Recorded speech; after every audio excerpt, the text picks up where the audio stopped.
Hello students, मैं Pratik Gaur have good online classes में आपका स्वागत करता हूं। हैव गुड ऑनलाइन क्लासेस आपको घर बैठे नॉलेज प्रोवाइड कर रही है। आइए आज हम देखते हैं मैथमेटिक्स, यानी कि जो कंपटीशन लेवल में हम मैथ्स पढ़ते हैं तो हम उसके अंदर क्या क्या चीज़ें पढ़ते हैं, क्या क्या हमें चीज़ें आनी चाहिए, उसके बारे में आज बात करते हैं। सबसे पहला जो हमारा बोर्ड पे आप देख पा रहे होंगे, मैंने टॉपिक्स लिखे हुए हैं, इनके बारे में मैं थोड़ा बहुत आपको बताता हूँ। फिर हम एक एक टॉपिक को हर क्लास में ख़त्म करेंगे, ठीक है। तो शुरू करते हैं। पहला है परसेंटेज यानी कि प्रतिशत, दूसरा है मिक्सचर एलिगेशन यानी कि मिश्रण, तीसरा है एवरेज यानी कि औसत, चौथा है प्रॉफिट एंड लॉस, पांचवा है इंटरेस्ट। इंटरेस्ट आपको पता है ये दो प्रकार के होते हैं, एक कंपाउंड यानी कि चक्रवर्ती ब्याज, दूसरा सिंपल इंटरेस्ट यानी कि साधारण ब्याज। Ratio and proportion, boats and stream, speed and distance. Ratio and proportion को हम हिंदी में कहते हैं पात अनुपात, बोट्स एंड स्ट्रीम नाव और धारा, स्पीड एंड डिस्टेंस चाल, समय और दूरी, जिसमें आप स्पेशली देख पाते हैं ट्रेन के सवाल ज़्यादा आते हैं। टाइम एंड वर्क, समय और कार्य। पार्टनरशिप, साझेदारी। मेंसुरेशन यानी कि क्षेत्रमति, जिसमें हम वर्त की, शंकु की, इन सभी की क्षेत्रफल के बारे में बात करते हैं, याद करते हैं, ठीक है। तो आज हम शुरू करते हैं हमारा टॉपिक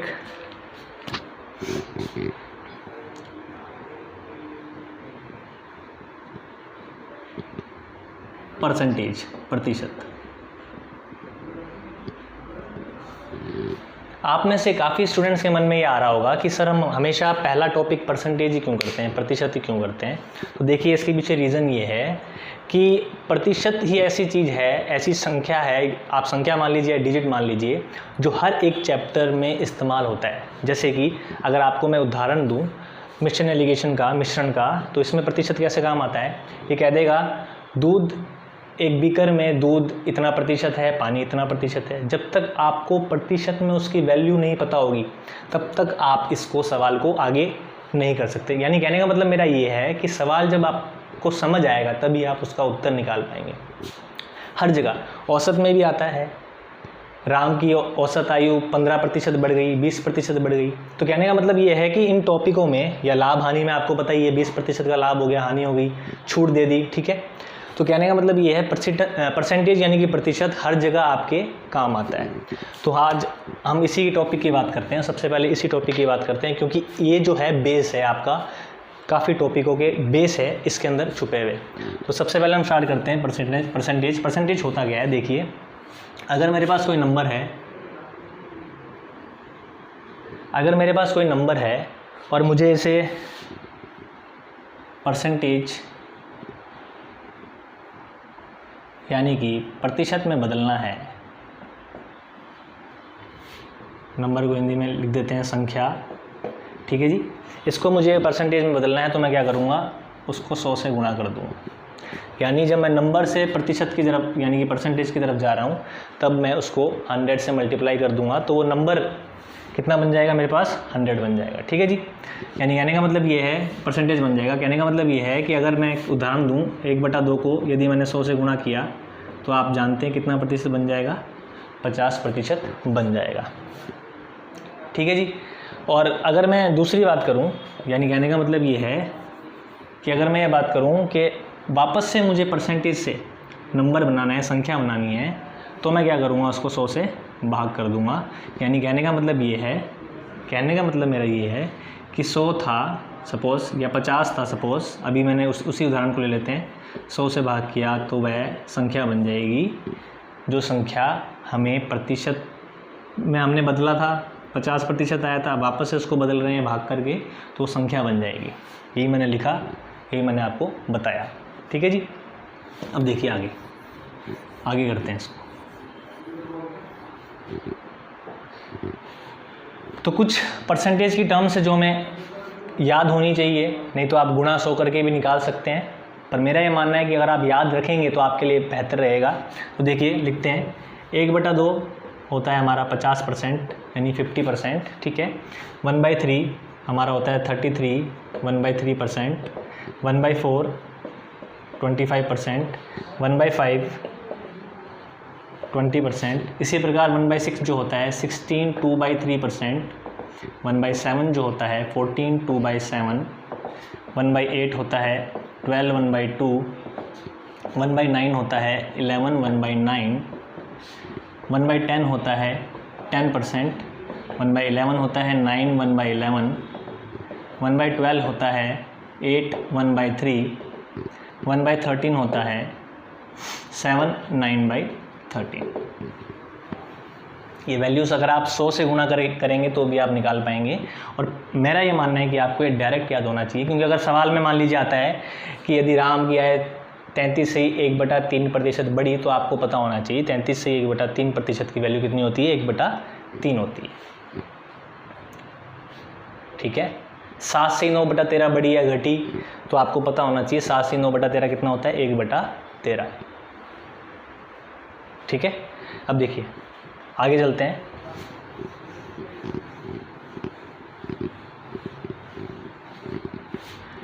वन बाई 14 7 1/7 होता है, 1/15 6 2/3, 1/16 6 1/4, 1/17 5 15/17, 1/18 होता है 5 5/9%, 1/19 होता है 5 5/19, 1/20 होता है 5%। ठीक है। 1/25 होता है 4%, 1/50 आपको पता ही है 2%, 1/100 आपका क्या बन जाएगा, 1%। ठीक है जी। तो हमने ये सब चीज़ें हमें याद होनी चाहिए, अगर हम प्रतिशत पढ़ रहे हैं इनका इस्तेमाल सवालों में होगा और उत्तर निकालने में ये सारी चीज़ें काम आएगी। ठीक है।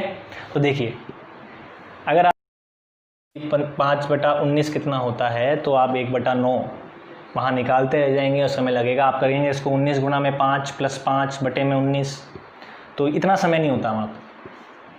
ठीक है। उसी प्रकार अगर हम यहाँ करें इसको, आप देखिए इस चीज़ को 1/100 अगर 1 है, अगर मुझे यहाँ पे 100 बनाना है, अगर मुझे LHS में यानी लेफ्ट हैंड साइड में, इसको एक बार भूल जाइए, LHS में मुझे 100 बनाना है,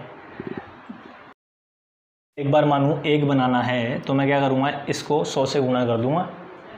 LHS में लेफ्ट हैंड साइड में 100 से मैंने इसको गुणा कर दिया। और गणित का रूल है, जो LHS में होगा वही RHS में होगा, यानी कहने का मतलब ये है कि मैं यहाँ भी 100 से गुणा कर दूँगा, तो मेरे पास कितना आ जाएगा, 1 बराबर में 100% या फिर 100% बराबर में 1।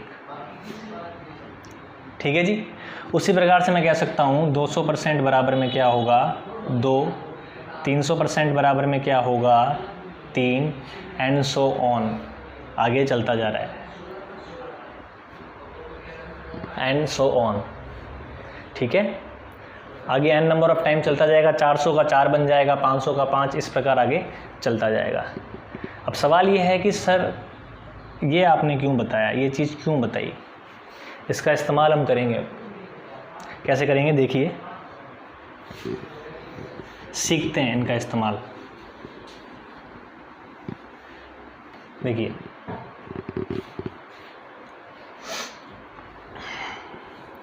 अभी मैंने आपको बताया कि 1/8 कितना होता है, 12 से 1/2%। ठीक है। यानी कहने का मतलब मेरा ये है कि आज तक एग्ज़ाम में या कोई भी कंपटीशन एग्ज़ाम आप ले लीजिए, ज़रूरी नहीं है यही पूछ रहा है तो यही पूछेगा।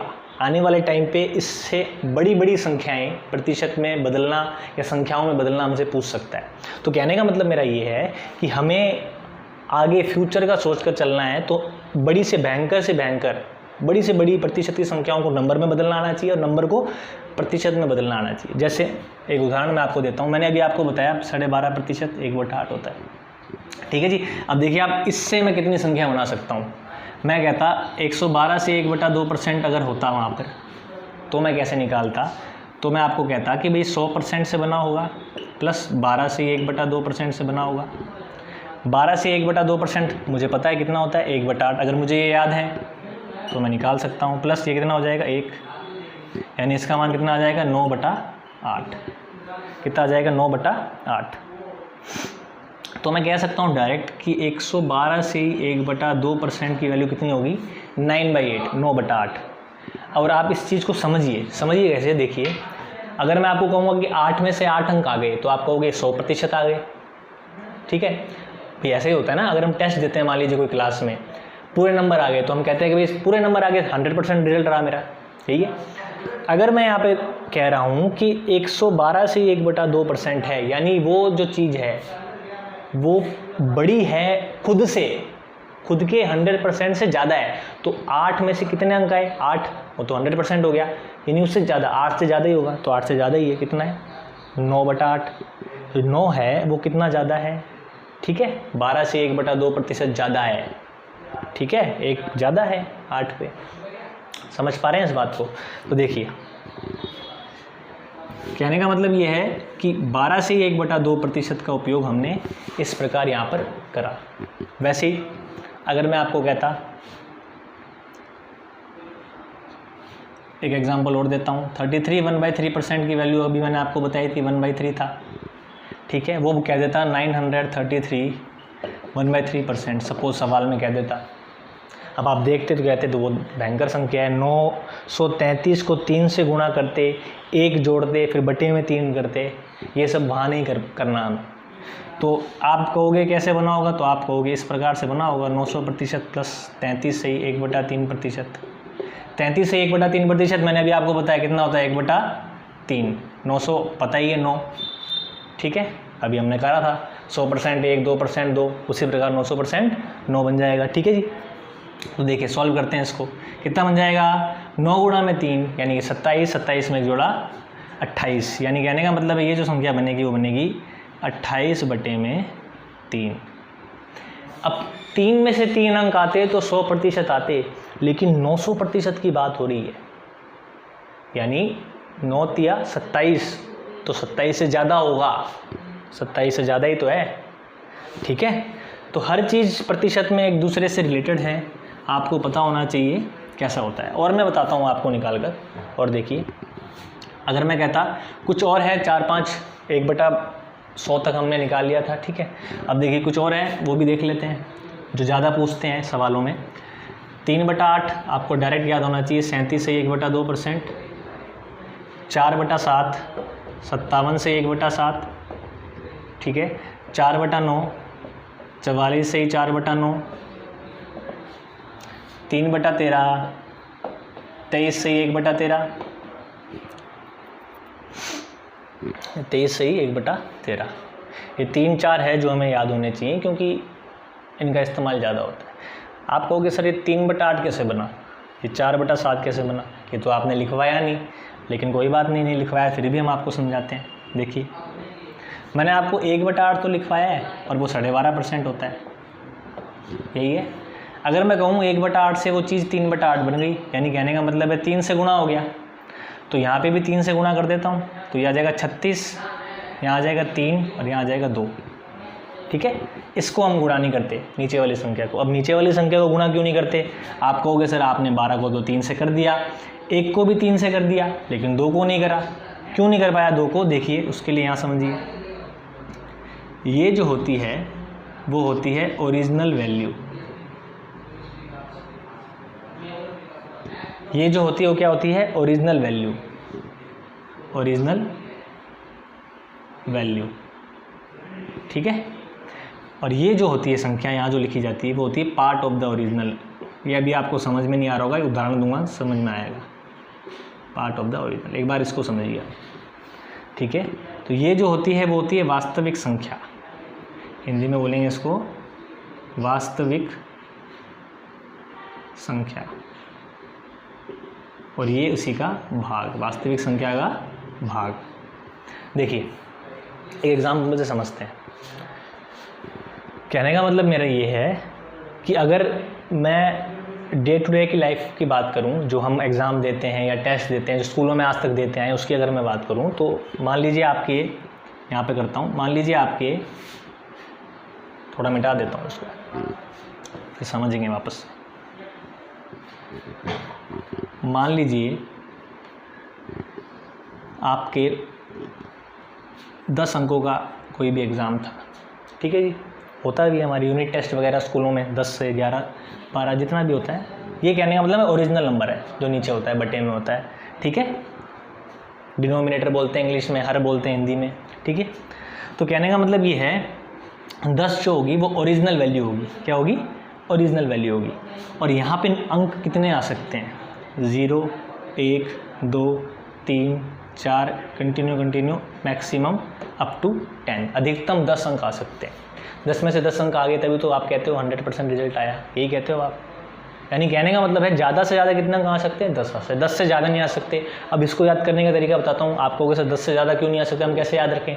आप ऐसे याद रखिए, ओरिजिनल वैल्यू वास्तविक संख्या को आप मान लीजिए अपना शरीर, बॉडी, आपकी बॉडी आपकी ओरिजिनल बॉडी है, आपका वास्तविक शरीर है। अब भाग यानी कि नाक, कान, मुंह, उंगलियां, ये उसका भाग है। क्या आपने कभी देखा किसी की उंगलियां उसके शरीर से बड़ी है, किसी की नाक उसके शरीर से बड़ी है? नहीं है ना। तो वही सेम चीज़ यहाँ पर भी है, ठीक है। तो कहने का मतलब ये है कि भाग जो है बराबर हो सकता है अधिकतम 100%, लेकिन उससे ज़्यादा नहीं हो सकता। और दूसरी चीज़ ये, इसको हम चेंज नहीं कर रहे थे, ये तो मैंने आपको बताया 3/8 में हमने क्या करा था, 1/8 से अगर हमने 3/8 बनाया था तो हमने 3 से गुणा करा था। 1/8 की वैल्यू 12.5 थी, हम यहाँ 3 से गुणा कर देंगे, ठीक है। तो कितना आ जाएगा यहाँ पे? 12 × 36, 3/2। लेकिन ये रियल नहीं है, आंसर तो ये है 37 है 1/2, वो आंसर नहीं है। क्यों नहीं है वो भी मैं आपको बता रहा हूँ। देखिए हमने क्या करा था, 12 को 3 से गुणा करा था, 1 को करा था, 2 को नहीं करा था, 2 को नहीं करा था, यानी इसको नहीं करा था, ओरिजिनल वैल्यू को नहीं करा था। ओरिजिनल वैल्यू को नहीं कर पाते। अब इसको इस उदाहरण से समझिए, जैसे आप एग्जाम देने गए, कोई भी रीट, पटवार, कोई भी कॉम्पिटिशन एग्जाम आप मान लीजिए 200 नंबर का पेपर था टोटल, मैक्सिमम मार्क्स। क्या आप वहाँ जाके ये बोलते हो सर मुझे तो 50 का आता है, मेरे लिए 50 नंबर का टेस्ट ले लो? ऐसा तो नहीं कहते ना हम। तो कहने का मतलब मेरा ये है कि ओरिजिनल वैल्यू चेंज नहीं कर पाते हम वहाँ जाकर। कहने का मतलब ये है 200 का अगर 2 स्टूडेंट है ए और बी, अगर ए के लिए वो पेपर 200 का होगा तो बी के लिए भी वो पेपर कितने का होगा? 200 का ही होगा, ठीक है। हम उसको चेंज नहीं कर सकते। वही बात यहाँ पर भी, हम इसको चेंज नहीं कर रहे, सेम टू सेम वैसा ही है। अच्छा अब दूसरी चीज़, सर अभी चलो ठीक है आपने तो बता दिया ये चेंज नहीं हो रहा, लेकिन 37 से 1/2 क्यों नहीं आ रहा आंसर? आंसर 37 1/2% क्यों नहीं आ रहा? देखिए उसके पीछे रीज़न। क्या कभी ऐसा मुमकिन हुआ है? इसमें नज़र मारिए एक बार, 2 में से 3 नंबर आ गए हो। कभी ऐसा मुमकिन हुआ है कि 2 में से 3 नंबर आ गए? कभी नहीं हुआ। मैंने आपको अभी बताया था कि ओरिजिनल वैल्यू ज़्यादा नहीं हो सकती, ठीक है। डे टू डे लाइफ में हम यही तो करते हैं। 200 का मैक्सिमम मार्क्स है तो 201 थोड़े तो आ जाएंगे। तो कहने का मतलब ये आगे फर्दर और सॉल्व करना पड़ेगा हमें मिक्स फ्रैक्शन को। तो 36 प्लस इसको और आगे हल करेंगे 1 से 1/2, तो कितना बन जाएगा ये मेरे पास? ये बन जाएगा 37 से 1/2%। कितना बन जाएगा? 37 1/2%, ठीक है। इसलिए ये उत्तर आया 37 1/2। अब आप कहोगे सर इतना रामायण सच है तो हम 100 से गुणा कर लें, वो भी आप कर सकते हो। 300/8 अगर आपकी कैलकुलेशन फास्ट है तो आप कर सकते हो, तो भी उत्तर यही आना है। हर तरीके से गणित में उत्तर वही आना है, तरीके बहुत हैं, ठीक है। आप 100 से गुणा कर लोगे 300/8, 8 को 300 को 8 से भाग करोगे तो भी यही आना है, ठीक है। पर मेरा ये मानना है डायरेक्ट आप याद रखोगे तो ज़्यादा फायदा है। ये सब चीज़ें हम दिमाग में ही कर पाते हैं, ठीक है। तो देखिए मैंने आपको सारी चीज़ें बता दी कि ओरिजिनल वैल्यू के साथ हम छेड़खानी नहीं कर सकते, हमें हक नहीं है। ऊपर वाला भाग बड़ा नहीं होना चाहिए।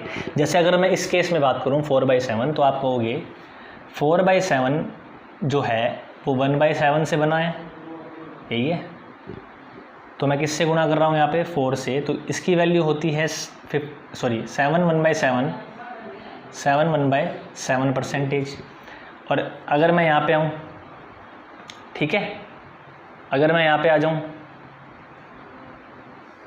सॉरी इसकी वैल्यू गलत लिख दी, इसकी वैल्यू होती है 14 2/7%। जैसे स्टूडेंट्स की 14 2/7 कैसे बना होगा? जैसे 1/7 को हमने 4 से मल्टीप्लाई किया, वो 4/7 बन गया। उसी प्रकार से, यानी कहने का मतलब ये है, उसी प्रकार से यहाँ पर हमने करा तो 4/7 की वैल्यू कितनी होती है? 44, 4/9। और यहाँ पे अगर हमें करता है इसकी वैल्यू अगर मैं निकालता, ठीक है, तो कहने का मतलब ये है, यहाँ मैं इसको सॉल्व करता, 4 से गुणा करता, तो 14 गुणा में 4 कितना बन जाता है मेरे पास? 56। 4 से मैं 14 को गुणा करता और 4 को 2 से गुणा करता, कितना बन जाता?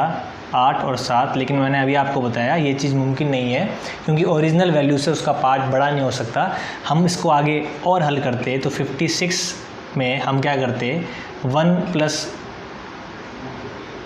1/7 और जोड़ते, क्योंकि इसको मैं आगे और सॉल्व करता तो मेरे पास यहाँ से बन जाता 57 1/7, जिसकी वैल्यू आप देख पा रहे हैं यहाँ पर रखी हुई है, यही वैल्यू यहाँ पर हमने रखी हुई है।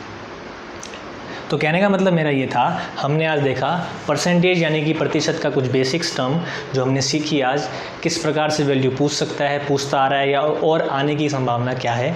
इसी तरह हमारे साथ जुड़े रहें students. Have good online classes के साथ। Thank you.